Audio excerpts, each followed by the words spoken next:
Ta parole est présence, lumière et vérité, un bouquet de silence qui fleurit dans la paix. Septembre, mois de la Bible. Chers auditeurs et auditrices, chers amis de la Lectio Divina, chers internautes, bonjour. Nous nous retrouvons encore pour notre flash biblique, cette émission spéciale durant ce mois de septembre. Au micro, c'est la sœur Anouarit Kandafi de Saint-Paul. Et nous sommes dans ces studios avec la sœur Patricia Madza Ali Dafi de Saint-Paul. Bonjour sœur Patricia. Bonjour sœur Anouarit. Nous avons la joie de vous recevoir encore dans ces numéros spéciaux de notre flash biblique.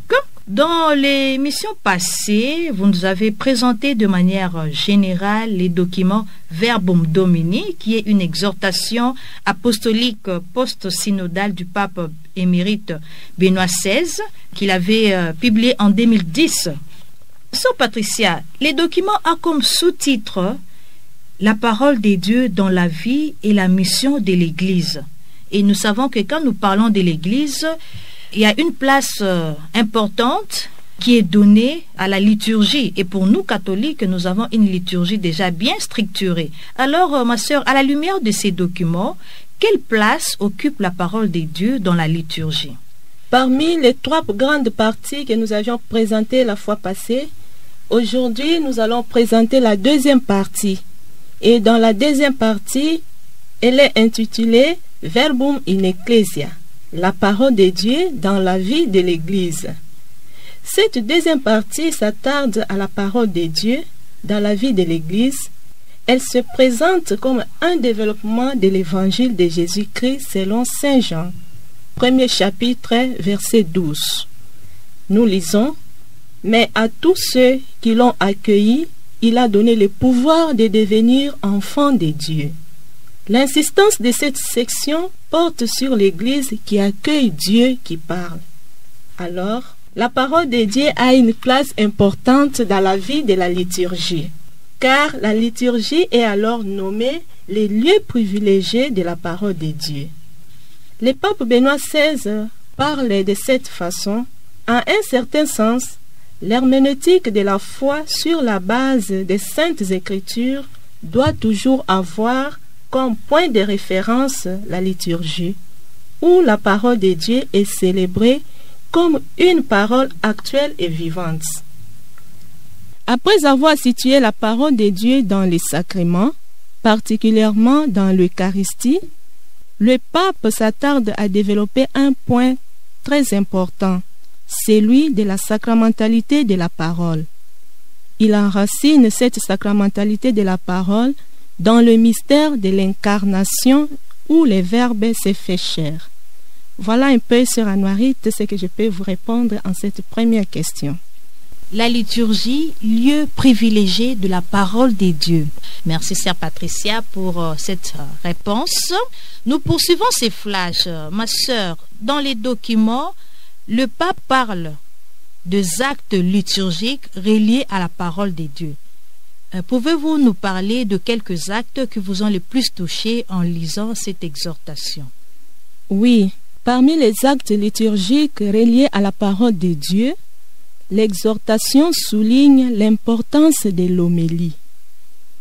Une charge réservée aux seuls ministres ordonnés pendant que les fidèles écoutent et méditent cette parole. Le pape rappelle aussi que la fonction de l'homélie consiste à favoriser une compréhension plus large et efficace de la parole de Dieu dans la vie des fidèles. Le pape rappelle aux prédicateurs qu'ils ont à annoncer le Christ. Il doit être clair pour les fidèles que ce qui tient au cœur du prédicateur, c'est de montrer le Christ sur lequel l'homélie est centrée. Pour la préparation de l'homélie, le synode a proposé que les prédicateurs s'interrogent sur la parole de façon suivante. Que disent les lectures proclamées?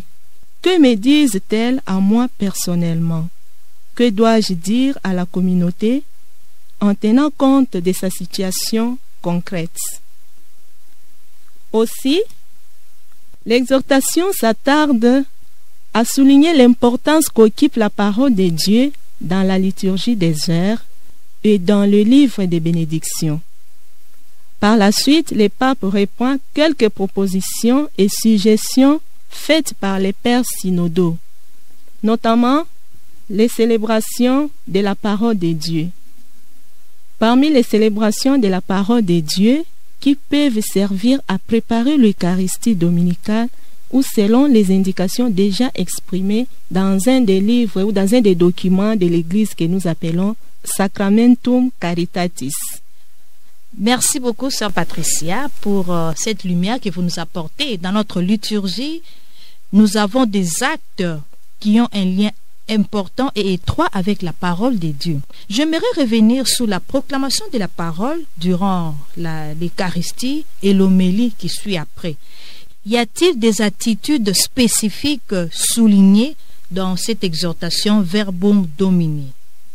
Si nous lisons dans cette deuxième partie, au numéro 66, qui nous parle de la parole de Dieu et le silence, l'exhortation souligne l'importance du silence. Le silence comme moment d'accueil de la parole de Dieu, moment de recueillement et d'intériorisation. C'est à ce moment que la parole est reçue dans les cœurs. Toutefois, la formule laisse croire que c'est sur la pointe des pieds que cet événement ou cet élément fut formulé.